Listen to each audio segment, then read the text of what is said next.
Hi, I'm Ryan Stevens. And I'm Chris Wynn. And God, a couple weeks ago now, we got to check out Dishonored. Not hands-on, but they did a couple of playthroughs and then answered a bunch of questions. And Dishonored's an interesting game to kind of place, I would say, genre-wise. It's like first-person sandbox assassinations. Yeah, Assassin. It borrows from a lot of games. I mean, I just had like a laundry list. This is gonna be kind of a Frankenstein preview, because the gameplay footage we've got has all been kind of scenic. You know, it's not really gameplay per se. You'll see there's some like nice like environmental shots and stuff like that. I will say the CG trailer does a good job of conveying what the game has to offer. The first playthrough we saw was the stealth playthrough. They did it stealth-wise, and then they did it kind of action-wise. And you had to assassinate two brothers, like high up in the world's hierarchy, at a bordello.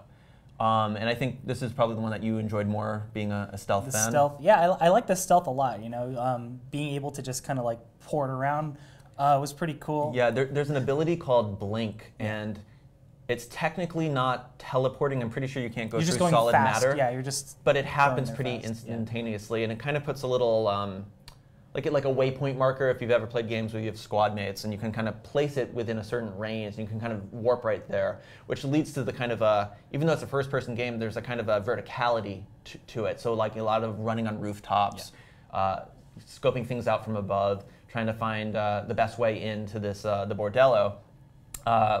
Which is interesting. They said there's 4 or 5 ways, I think, to get into there. And another thing I think Thief is another game that I think people are going to be drawing comparisons to. And so there's a lot of kind of like randomized elements. Like the two brothers, when they showed us, had randomized locations where they could be. So there was a lot of showing off powers, and they were playing kind of, you know, their guys were souped up, so they had a lot of abilities and stuff like that. And a lot of, it's a lot like BioShock when it comes to using powers. You have a little health meter and a little mana meter, and you know, you freeze time, takes away some mana. You teleport, it takes away some mana.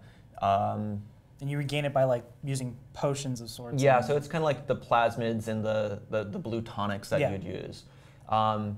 So when they infiltrated the bordello this time, they actually possessed a fish.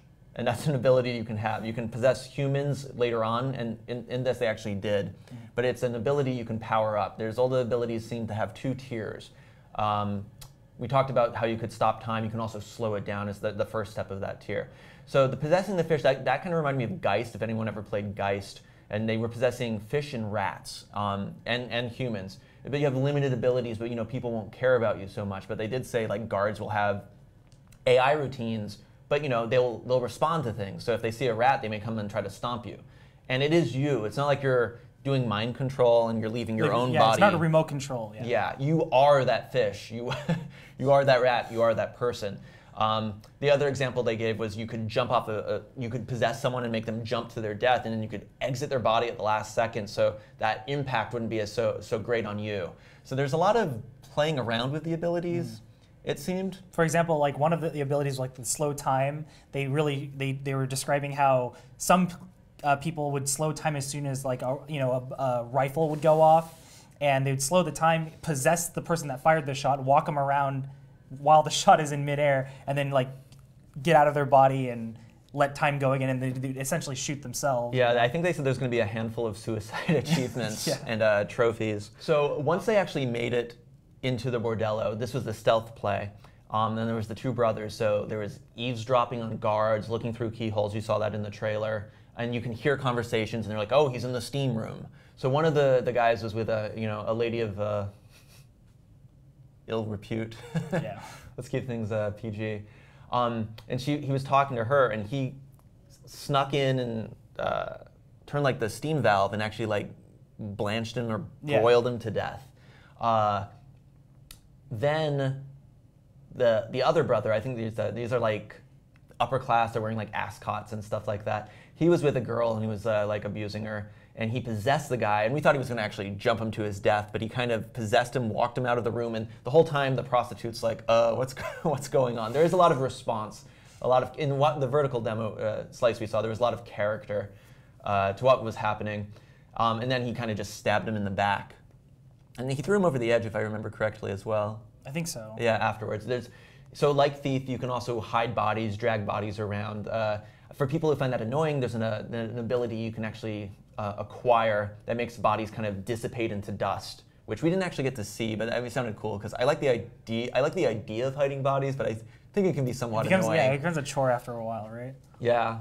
And also, they didn't show us any of the non-lethal ways to take out people for the assassinations, but they told us about them, yeah. Yeah, so these brothers own like slave mines, and there's actually a way you can like coerce them into being sent to their own mines for the rest of their days. Yeah, it sounds like these non-lethal methods seem like the pinnacle way to do the best possible. Like you explored every part of a mission or something like that, and you figure out, you learn more information. You're like, I could potentially eliminate them from the world, but they're still alive. Yeah, I mean, the other one had them basically excommunicating what would be the Pope of this world.